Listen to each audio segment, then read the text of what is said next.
most beautiful, sexiest, funniest, most stomach-churning, and somehow seems to make you hungry at the same time.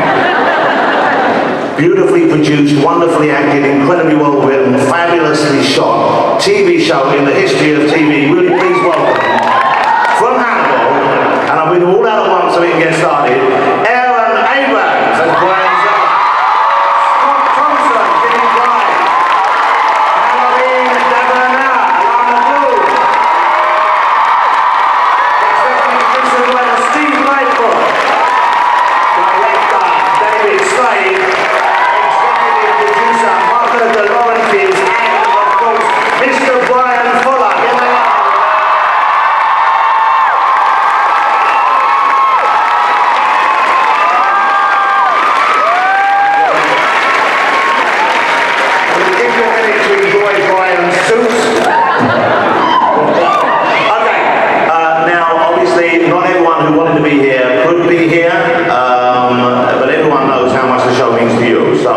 Certain people have recorded a message which is specifically for everyone in this room right now, specifically for you Hannibal fans who've been queuing for about 7 days. So, let's have a look. You're ready to doff your flower crowns as we enjoy this very special message. Let's play it. Hello, wonderful fans. I'm sorry I couldn't be with you this time. I'm sitting here in Denmark. I want to take this opportunity to say thanks to all of you for making Hannibal such a great success, and hopefully next year I'll see you for a quick lunch.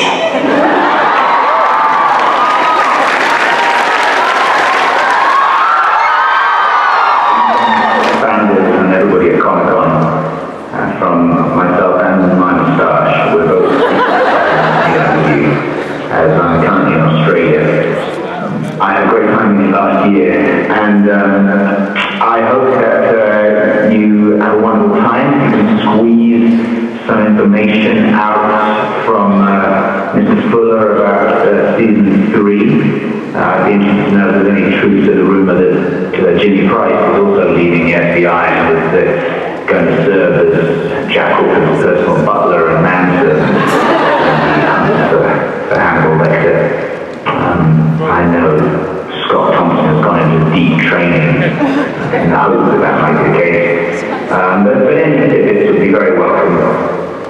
I'm very grateful to all of you, like everybody there, I know, for your support of the show.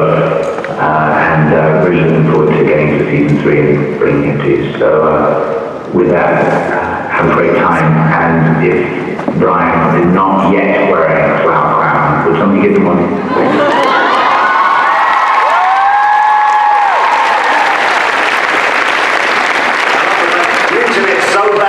It makes everyone sound drunk. Okay, well, I believe there might be something else. There's somebody here as well who actually shouldn't be here because they were shot in the face.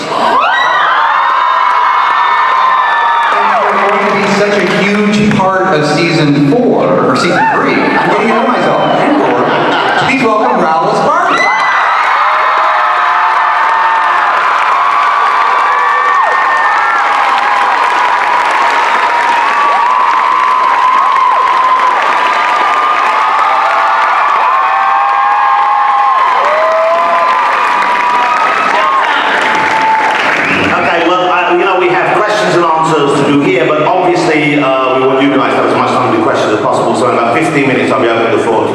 You've been at panels before. I think it's in the middle of the room. There's a microphone. You can queue up there now if you're not already doing so, and we will get to as many. There you go. There's the flood. And we will get to as many as we possibly can. Let's start with Wow, because Wow, you really shouldn't be here. Nope. You took a bullet in the face. I did. Great big bullet in the face. And despite the fact that you play, let's face it, a bit of a dick on the show, that was so welcome. Thank you. Yeah, I can't believe how much people fell in love with Chilton this season. So thanks. I love playing the part because he's a total douchebag, and he has a turn of phrase that is so delicious. There's Fullerisms all over the place with this character. So I loved how throughout the season, the worse he got and the more sort of exposed he got, the smarter he thought he got, the more the fans loved him and the more that he got trapped I was as surprised as everybody to find out I was going to get shot in the face. But now that we see you here, without giving away any too major spoiler, can we therefore assume we will be seeing a little more of you in season 3? Sure. And further to that, does anyone ever die in Hannibal? Who doesn't get eaten? I mean, if we don't see them being eaten, will they come back? Yeah, if you haven't been eaten, I assume you can't come back again. So it looks like a weeble wobble. You just sort of shoot him in the face, he comes right back, and you got him in the previous season. So I told Bryan that by next season I'm going to expect to have like an eye patch and a hump and a pet. Why the hump? I don't know. Okay, let's go to Bryan. Now, this end of the room, ladies and gentlemen, Bryan Fuller, the mastermind behind most of this, I think. Let me ask you that as well, though. Other people who we've seen in the show, presumably dead, now that we see Wells here, is there just, for example, last time we saw Eddie Izzard, who was fabulous in it, he was limbless and lying on a table. Will he be coming back? We are writing a role for Eddie to return as a flashback. He's kind of like, he got Ed. So he's... Yeah, but we only saw the limbs being eaten. You'll see a lot more. Okay. We see him. Okay. On that note, let me go to perhaps, I don't know, Martha, would like to take this, maybe, or Steve. What are the standards and practice kind of guidelines you have to stay in between for what we can see? I mean, it's pretty grotesque, pretty gruesome, but I guess there are some rules or no rules, or you're just very sick. What are you told by NBC that you can and can't show us? No sex, but lots of violence, usually. That will disappoint those who've already paired off Will and Hannibal, of course. We can make Brother happen. Price and Zeller. Oh yeah, that hasn't happened yet? Well, it doesn't. Have you read this last fiction with Jimmy Price and Bryan Zeller? It exists. Never mind. I think you guys write that slash fiction. Yeah, it's not fiction. I don't understand it's fiction that everyone's talking about. Well, with that in mind, I mean, a big part of the appeal of the show is the love that has grown between Hugh and Hannibal. Of course, and what concerns me as a fan, I'm sure some of you, is that in the next season, he's on the run now, Hannibal's gone, will we see those scenes when they're together? Are you going to find a way to contrive to get them together? Hopefully if they are Skyping, it won't be from Australia, because that was very problematic. Are we going to lose that, or have you found a way to make that work for us? Well, I think that one of the cool things being a Star Wars fan is when you separate R2-D2 and C-3PO, they don't become less interesting. They go on their own adventures, and one of the fun things for us about this new season is introducing a lot more characters from the novels that hadn't been in the series yet, and some that hadn't even been in any of the films. So we are going to be rolling out new characters. In episode 2, we will introduce Commandare Pazzi. Episode 3, we have Lady Murasaki. We're going to be rolling out Cordell, and in episode 8. Point taken, but no one really wanted to see R2-D2 and C-3PO kiss. So, what do you think those little knobs that come out of R2-D2? Let me go to Martha. You mentioned some of the new characters you're introducing, and obviously there's always a question hanging over the series, which is, will we get to see Chloe Starling enter your Hannibal world from the movie Hannibal world? I know you're aware of this. What can you tell us on the latest on that? Well, as we're very fortunate to have is the literary properties behind Thomas Harris that Bryan Fuller has, and I just heard for the first time today said that he is what are we doing? We're Thomas Harris mashup DJs. Mashup DJs, and it's fantastic. Obviously, what we've been able to play with and the properties of Thomas, but leading off from the plane ride with Bedelia and with Hannibal is very reminiscent of the end of Hannibal. And so he kind of mashed that up to go launch us into season 3, where we pretty much have him on the run, and we'll mine the book of Hannibal Rising as well as the book of Hannibal, being, you will find out in the first episode wherever they land, and then the relationship that he'll have with Bedelia. Going into, as Bryan alluded to, St. Francis Dolarhyde in episode 8, and then start the telling of Red Dragon. So following the book of Red Dragon, how we'll end up, whether it'll be at the end of season 3 or going into season 4, goes right into Silence of the Lambs. And the character of Clarice Starling and with Hannibal Lecter. And at that point in the history of the rights that we retained as the company, we did not have Silence of the Lambs. And that is in the hands that went from Orion into folding into MGM. So MGM controls that property. So whether we do it, and we hope to do it with MGM, or if they say no because they'd like to do their own series, we would do our own mashup. I know. In fact, we've got to really kind of push something with them, because so far they're kind of in a position where they were launching Clarice at the same time we were doing Hannibal, so they were a bit pissed at me that we kind of went off and did our own. But if that doesn't happen, we would do our own, as you said. Schmerly schmarling.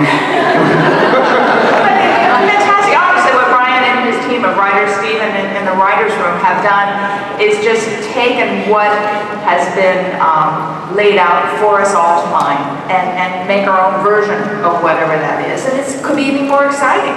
So and then, kind of launch on from there. Very long story. So if we don't get the wines, then you know who to wine to. You just give the MGM address out at the end. We'll tweet their email addresses if they say that. Let me go to Steve, because Steve, I know your writing contribution is enormously important to the show as well. When you're writing characters, if we were to get Clarice on the show, but even when you write Mason Verger, for example, how free are you to make changes in the character as he appeared in the book and how he appears in the series? How much leeway do you have? How much do you bring into it, and how much do you stray from Thomas Harris's original work? I think I don't very little talk, but generally, I mean, it's writers room.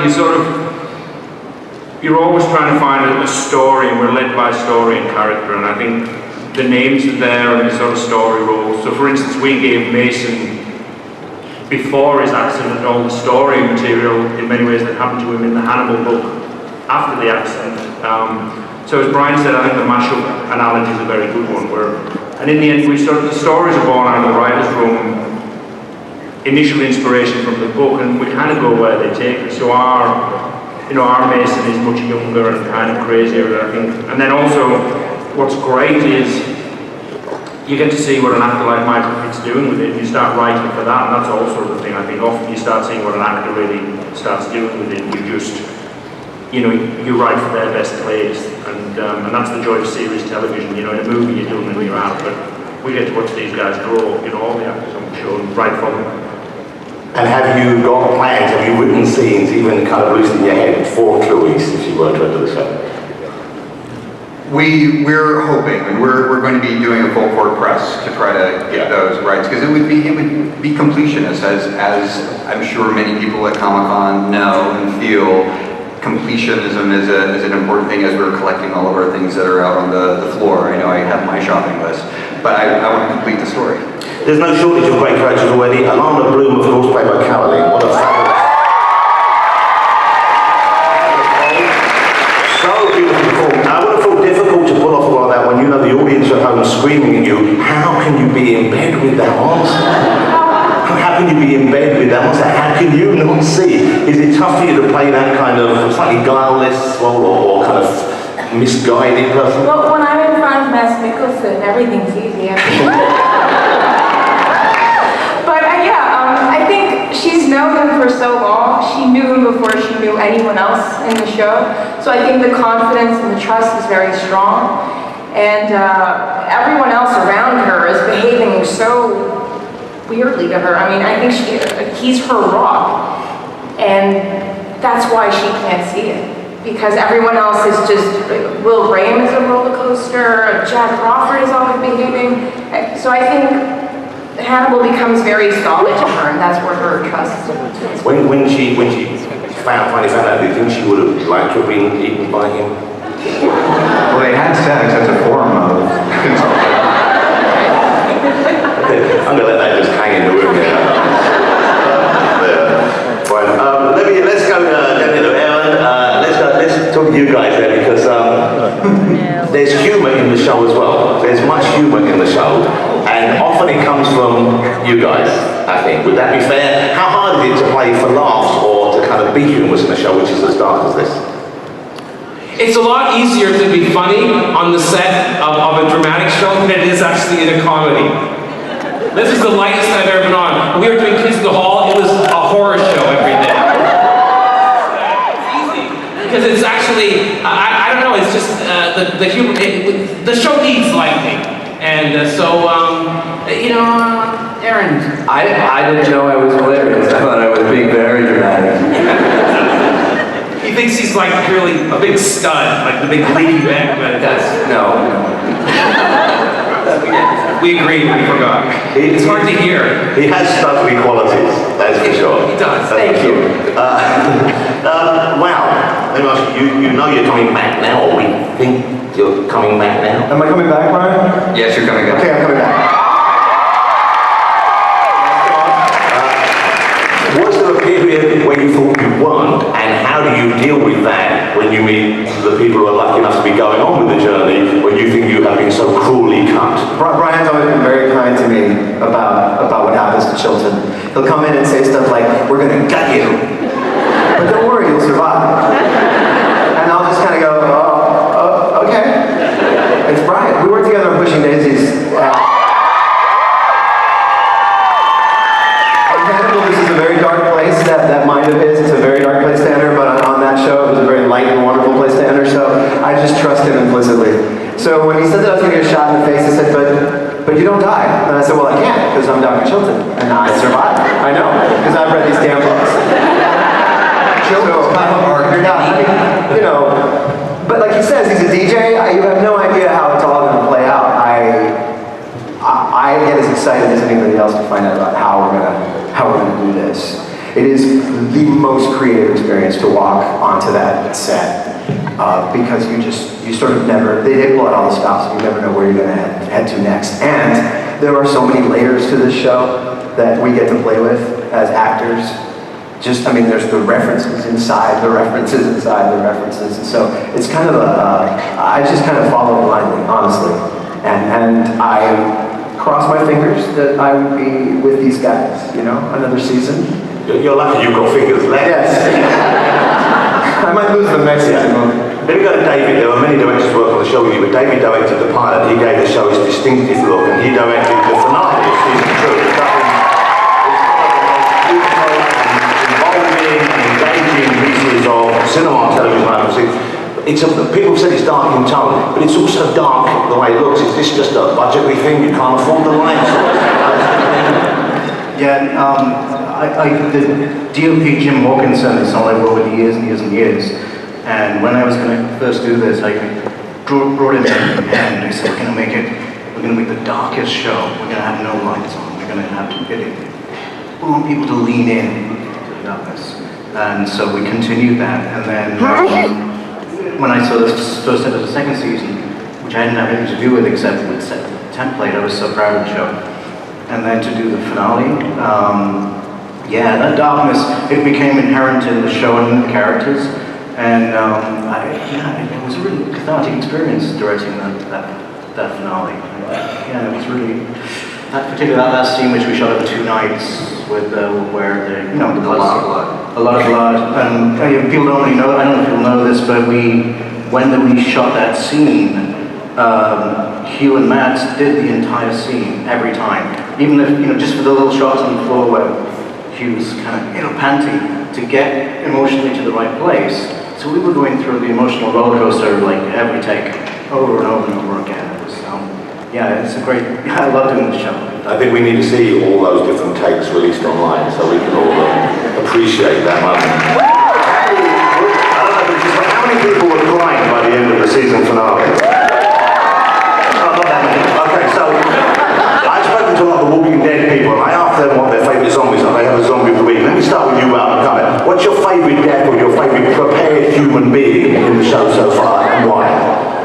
I like the guy with in the first season who became the angel, sort of suspended in the air with the disgusting back thing happening with the naked people praying at the foot of the bed, because that was the first time that I went, they're fucking doing this on... Can you say fucking Comic-Con? I'm gonna call early, I'm gonna say lady, horse, baby, uterus person. It turned out to call that one early. What was that called in the script? Was it called Lady Horse Baby Uterus? In the writers' room, we called it the turducken. Okay. And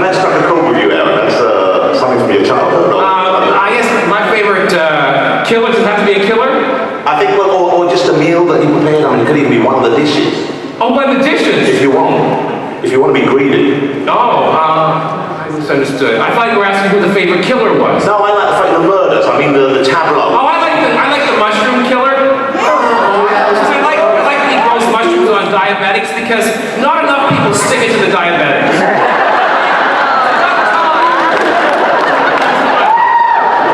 And she was such a nice old lady as well. You know what I mean? It's your time, diabetics. Come before you with sugar. I kind of like the tree man. He was oddly beautiful.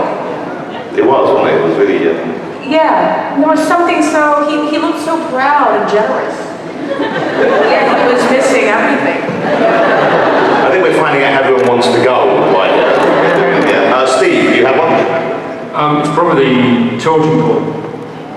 Season one. Actually, it was the first one I wrote. Brian dragged me over, and then it was like, we're going to do what? And then it was like, yeah, and the killer's 70 and we'll get Lance Henriksen. We were joking in the room, I said, you know who'd be great for this guy is Lance Henriksen.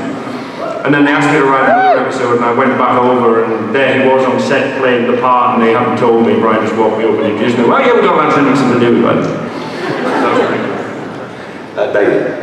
I think my favorite was the Ortolans, the idea of hiding from God. You know, I remember it was a great note, directorial note, hiding from God. Just that's what he had to say. Yeah. Mine would be The Eye of God, so episode 1 and 2 of season 2.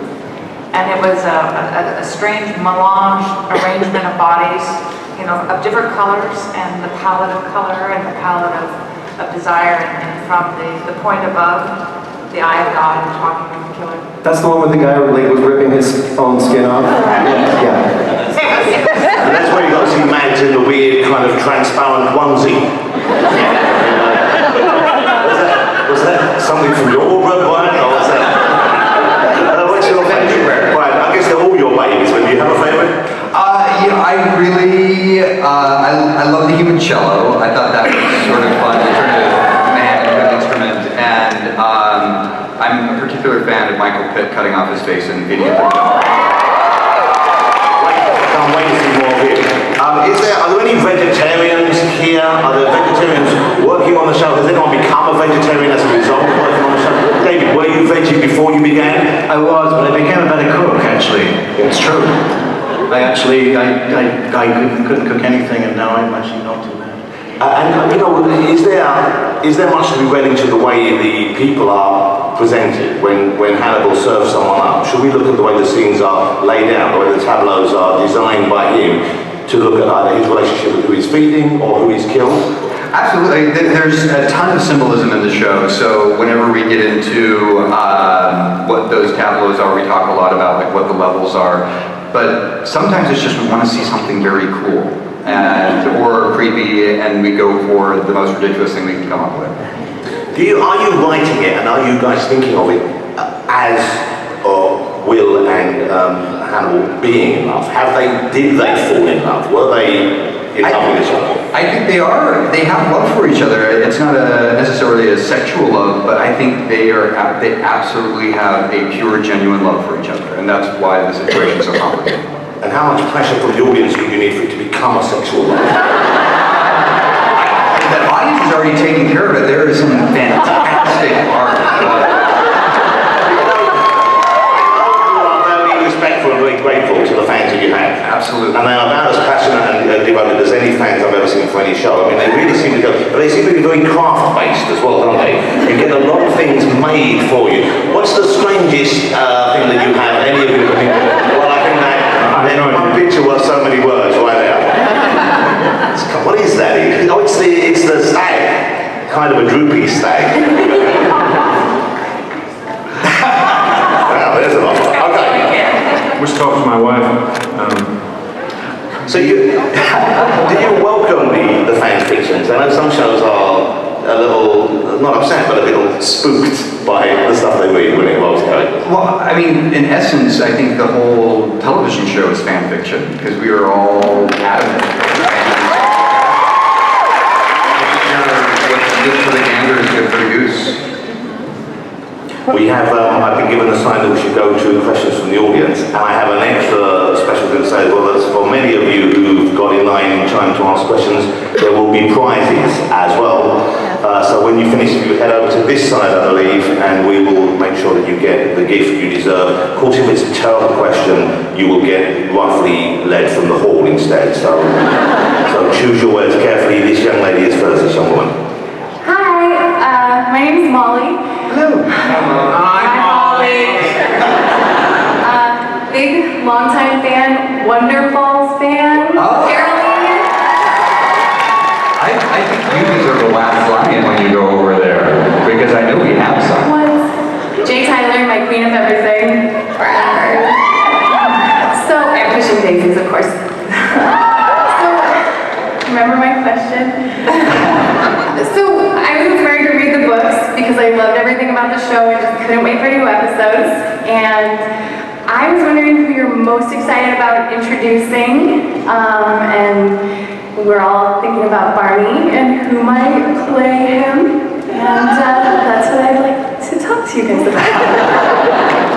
Barney falls under Silence of the Lambs, unfortunately, so that's one of those that we have to wrestle MGM to the ground for. But for me, I guess it's a question for Steve and I, because we're the ones who know what we're doing with the characters. I think Murasaki's going to kick all sorts of ass. Have you asked Murasaki yet? No. If you had, would you have told us? Yes. Okay. Thank you for your question. Hopefully you'll get something signed and wonderful. Can we get a wax? Yes, let's give her a wax lion. We've got a wax lion over there. A wax lion? Thank you for being our first. Well, that's brilliant. Molly. So, hello, my name is Sunil, and I'd like to thank you, Caroline and Bryan, for Jay Tyler, who came to me at a time in my life I really needed her. Jay Tyler is my Ravens tag. So, Bryan, I noticed recently, I thought this before, but Hannibal, the storytelling style of Hannibal has a lot in common with anime. It's got a lot of surreal imagery, visual metaphor and symbolism, high character emotion, and all possibly not logical or realistic. You can't watch Hannibal like you watch any other American television show. So have you been influenced by anime, or if not, what has influenced the storytelling style? Well, I think, absolutely, I think anime is a huge influence in all sorts of ways, because it is so striking, it is so graphic, and actually David and I, when we were talking about the style of the show, we did talk about anime quite a bit. And really, there's a lot of cinematic influences from David Lynch to David Cronenberg, and also David Slade, who brought his own very unique bag of tricks to the show. But those are our chief cinematic influences, and we just want the show to be gorgeous and as refined aesthetically as the title character. You should get a wax lion or a Wonderfalls thing. We have some Wonderfalls prizes over there for people who ask Wonderfalls questions. Hi, I'm Maya, and as a scientist, my favorite character are the characters of the sassy scientists. Are you a real scientist or just a cosplay scientist? I am. I'm studying to be a neuroscientist. We need you. So my question for them is, what do you want to see for the sassy scientists next season? Do you want to be more in the lab or more involved in the action? And what's on your wish list? We have a spin-off in development where we move to like a small fishing town and we open up like a bait shop together, but we just can't stay out of trouble. It's called Catch of the Day. It'll be bad. It'll be very bad. And we wear purple gloves, so it's like we're thinking outside the box. Thank you. Next question. Hello, I'm Rachel, and I was wondering what the cuisine will be next season. Love the suit. Stay there, in the spotlight. Italian. You gotta come up and get a prize. Especially with that wardrobe. And would that give us a clue as to where Hannibal is headed right now? Yes. Next question. Yes, hello, my name is Cassandra, and my question is for Bryan. And I'm just curious to know if in season 3 we'll be learning the rest of the names of Will's dog. We're gonna I'm looking for Twitter suggestions. So we got Applesauce, who was Alana Bloom's dog that came from Twitter. So if you have some dog name suggestions, tweet them away. And come up and get a prize. You're in costume, you get a prize. Come up, you're in a costume, come this way. Oh, look. Will, or are you going to... No, they're going to have me. Next question. Fantastic.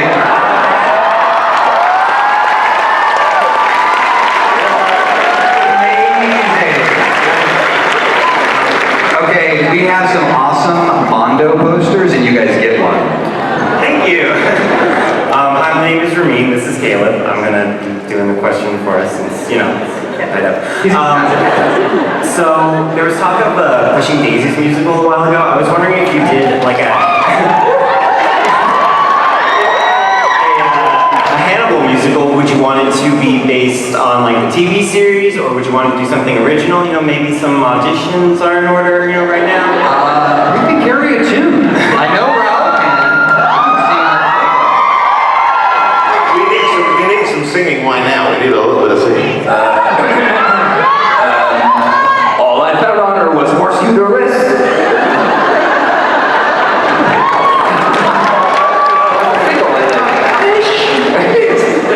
Anyone else? Caroline, you got a song in your first? Raul? No, I can't. I've lost my voice. David? No. Okay, no. All right. Okay, well, there you go. No musical, I believe. I would love to do a surreal musical number in Hannibal's Mind Palace. I want to see Matt Mickelson dance like Christopher Walken and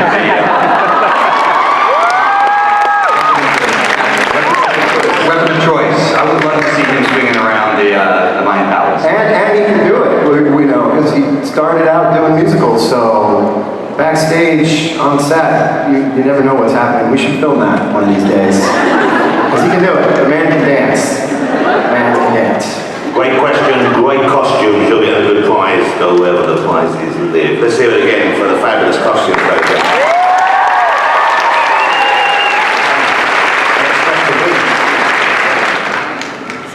Hi, I have a little something for Bryan Fuller. Yay!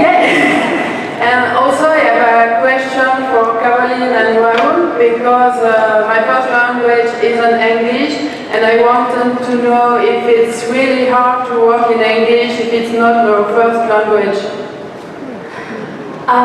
It takes a little more work, of course, especially when it gets really late at night. But I think it's easier when you have a script than in conversation, for example, when you're looking for your words or whatever. When the script is there, you know what you have to watch out for. I actually like it. It gives me distance. The language with the words that I kind of find very inspiring to work with. I learned Spanish first, but then I don't remember learning English. So I learned both languages sort of simultaneously. And I do know that when I'm trying to put something together, I try to be somehow more creative without being too analytical about it. I end up using the Spanish more than I do the English. But both languages just kind of mix together for me completely. They have ever since I was a little kid. But they kind of feed off each other. I think just what Caroline said, you become so aware of how language works. And this is a show that is really rich in that. Is it tough, right, the different languages coming together? Because you have Spanish, French, Hugh speaking English, you speaking that weird, messed up American bullshit. So does communication become a problem between you as a group ever? Not that I'm aware of. I'm sure I can be probably too obtuse, but I think it has nothing to do with language, more language skills. Thank you for the question, my question. Great. Next one, please. Hi. How are you? Good, how are you? First of all, I'm so glad you destroyed Gretchen's spec, finally. I thank Jay Tyler for making it easier for me as a Gen Y loser to get through that. My question is, if you were gonna be eaten, and I'm not saying it's gonna happen, but like, if you were, what dish would you prefer to be served in? Is that for everyone? Is it? Oh yeah. I don't know whether everyone has an answer ready just off the tip of their tongue, but if anyone does. I want to be on Hermes platter. Raw. I want to be eaten raw. How do you want to be eaten, Scott? I want to be eaten with your fingers.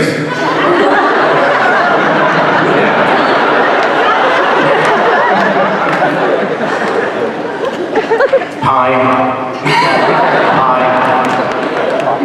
I don't know, maybe some kind of dessert, just to change A pie. it a little bit. I'll be a pie. Well, David could be savory, and Caroline could be sweet. Well, Aaron's obviously a tiramisu. I don't know. Obviously. I mean, please, screams it. Right? You've thought a lot about this. I thought a lot about how I would eat Zeller. I definitely want to be roast pork. I want to come back as like, be roasted like in a luau. On a spit? Like on a spit. No, in the ground with the palm front. Oh. Although a spit would be fun because then you'd be spitting. You never get this question on any other panel. Thank you, great question. Thank you. Get a prize, get a prize, get a prize. Go, where are they here? I know there's confusion. Prize confusion is this way generally. Okay, next question. Yep. What? What happens to Margot with her reproductive choices kind of being removed and the scar that she gets? We see that kind of scar reappear in the finale on Will. Was that like intended as Well, there's the whole symmetry between what was happening between Margot and Mason and what happens between Will and Hannibal. They're both left with scars by their oppressors in a way that are very similar. So we wanted to make sure that that balance between those two characters was drawn. So yeah, it was very intentional. They each got smiley faces on their tummy.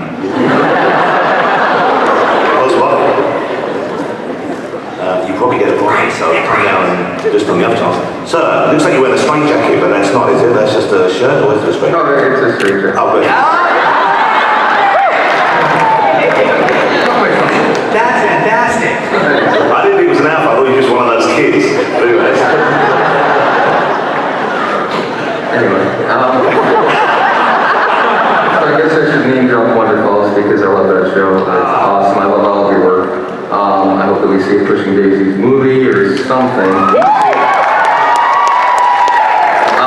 My question was, in terms of the first season, it sort of starts out as like a procedural kind of crime show, and then it diverts away from that as the season progresses.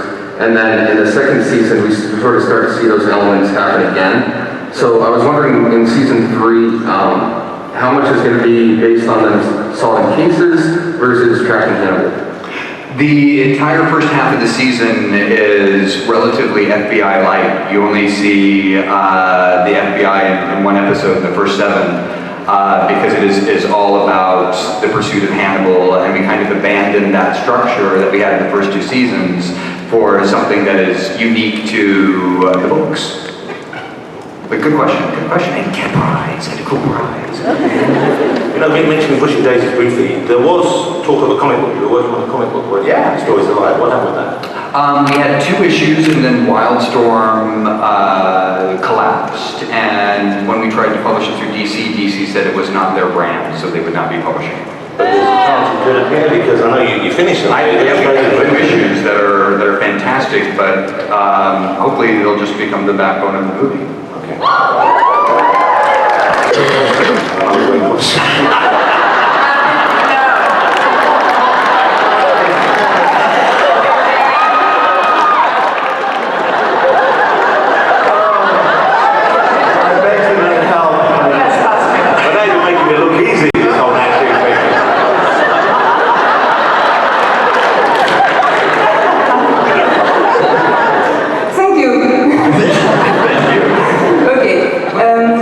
This is the greatest day of my life right now.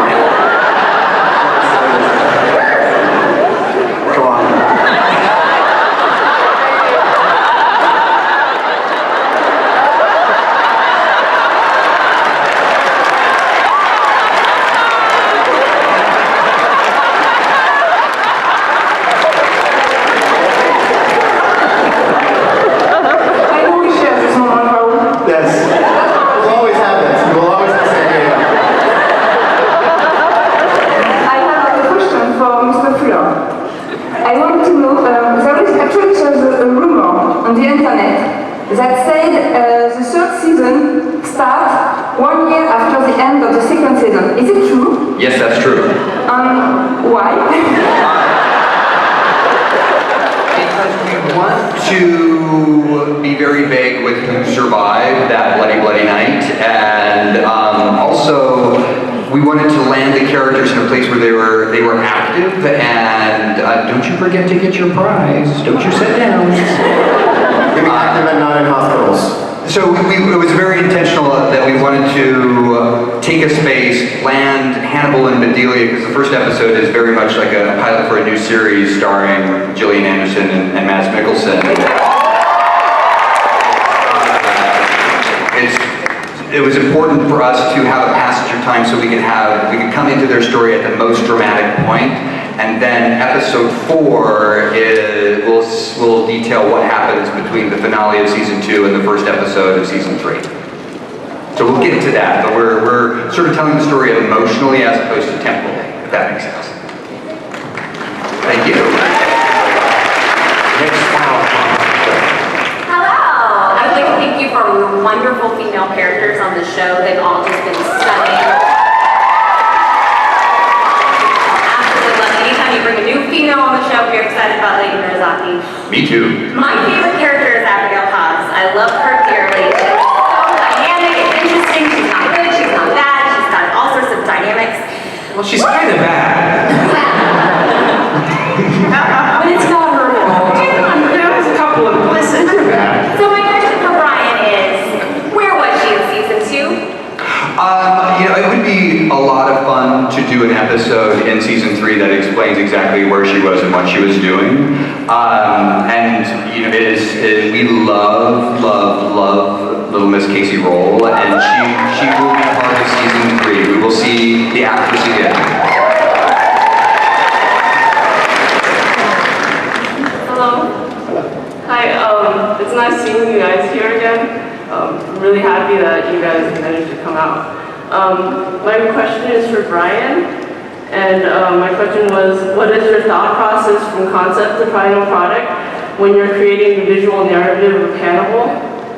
Well, it's really so much about the teamwork, especially the visual narrative of the show is hinging so wonderfully on what David Slade did for us in the pilot and setting up the entire cinematic vocabulary. And it is so rare to have a director return to a series and remain dedicated to the series. David mixes every episode. The fantastic sound design and sound mixing on this show is David Slade sitting in a mixing stage for hours and hours and hours to make sure that it sounds as beautifully as it can. And I've never worked with a director who remained, here we are in going into season 3, and David's coming back again to direct more episodes. And that just doesn't happen. Usually directors direct the pilot, they take their check, they go away, and to have David's loyalty and his vision with the show is an incredible, incredible gift. Are you allowed to say what you're running off to do in between before the store? Not allowed to say what that is yet. We're on Hannibal now. Okay. Okay, next question, please. If we don't get saves any more dogs, what other dog breeds if you have just heck dogs? I think Will Graham is a mutt collector. I think there's something so beautiful about rescue dogs, and it is such a wonderful emotional experience. Anybody who's thinking about rescuing a dog, please do, because they need homes and they need love, and it's rare that they get them, and so many dogs are destroyed every year. So if you have an opportunity or the means, adopt a dog that's a mutt in a shelter That's the message of the show, really, I guess. Go get a prize, go get a prize. A dog-themed prize. Next question. Hi,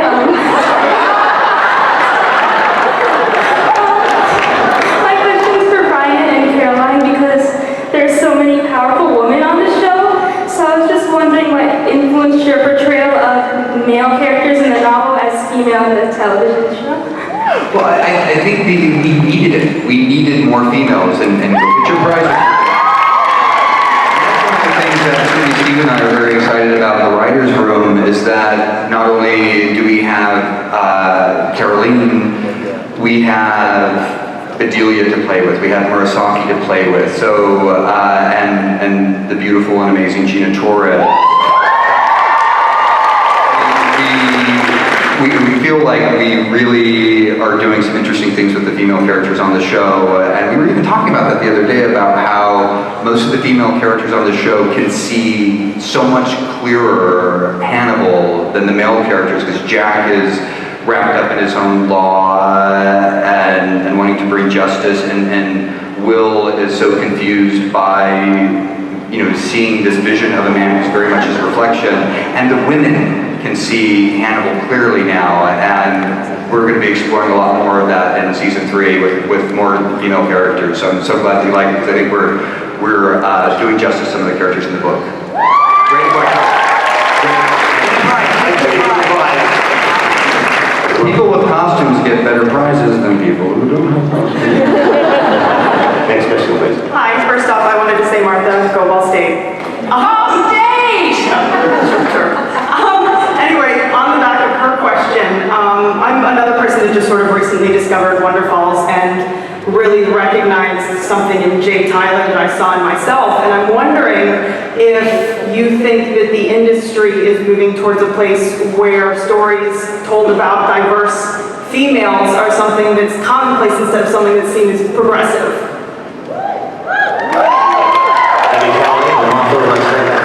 Well, I love what Kate Blanchett said at the Oscars. Was it the Oscars or the Golden Globes? She was saying, the world is round, people. Yes, we do want to hear more about strong female characters. And yeah, I think there's still, a place to go, but yeah, every year, I think television is so strong right now. There are a bunch of amazing female characters out there. And I really applaud Bryan for, making some of these masculine characters feminine on our show. It would have been really sad for the only female characters to have been victims, Deliberate fluidity in the writing, when you don't differentiate between writing a male or a female part, that you deliberately give them the same kind of qualities sometimes when you want to have, you don't. I tend not to think about genitals when I'm writing a character, because I think people first and foremost, and I think you could have easily argued that Jay Tyler on Wonderfalls could have been a man going through the same experience, but there's something unique about the female experience that I think has an accessibility and an emotional resonance that runs at a slightly wider bandwidth than the male experience, and maybe that's just general sexism, but I find writing for women to be no less complicated than writing for men, because I just look at them as individuals. That's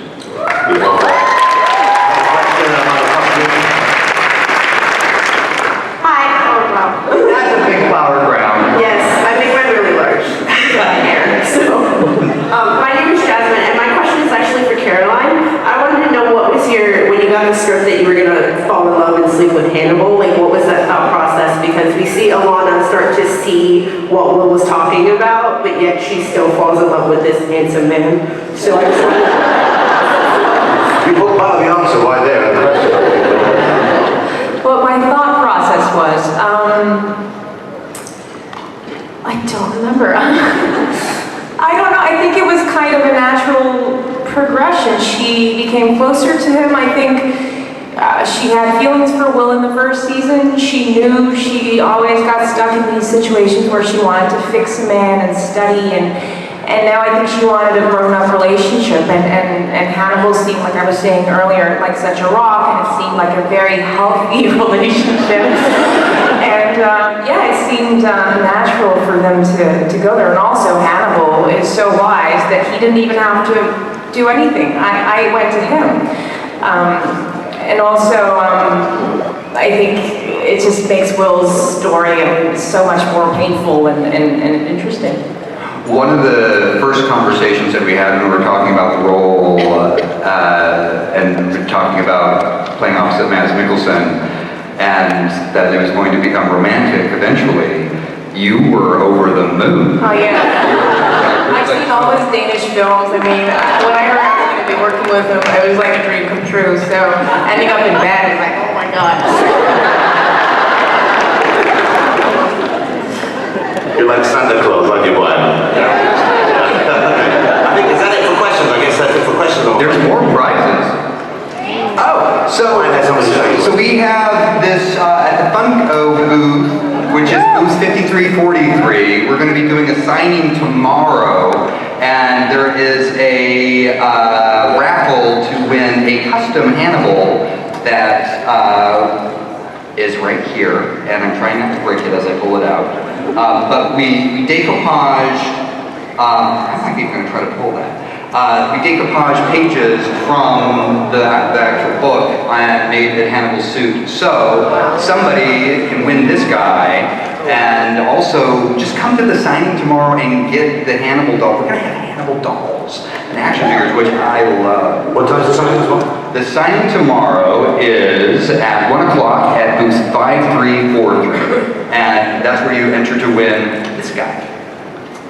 I think we're kind of out of time. We have one more thing to show you before we go. But before we do, I know Bryan a little bit, and I know how much respect and how much love he has for everyone who loves his work. And it's a genuine and it's a wonderful thing to see. I know you feel the same love back for him. So let's hear it now. Everyone.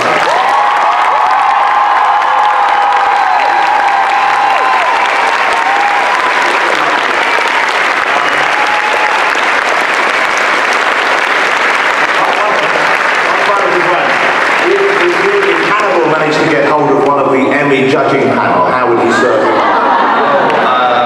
Spit roasted. Another thing that we have coming up is a book called The Art and Making of Hannibal, the television series that is going to be coming out that will have all sorts of amazing photographs and behind the scenes pictures of how we make the show. So that is a book that's going to be coming out very soon. So look out for the book. The signage tomorrow, be there 1 o'clock if you're going for the booth there, the Funko booth, is that one? Funko booth. Okay, it's here in the booklet. And now, Brian, would you like to do the honours before we all say goodbye? We're introducing... So we are going to be having the Season 2 DVD is coming out on September 16th. Everybody here should know that also we have the DVD coming out on September 16th, and the thing that I'm super excited about is somebody who has been collecting soundtracks since I was 5. We are going to be releasing 4 volumes of Hannibal music, 2 for each season. The first one comes out August 5th, and the second one comes out September 2nd, but everybody in this room gets a supplemental soundtrack that will have music pieces that are not going to be released anywhere else.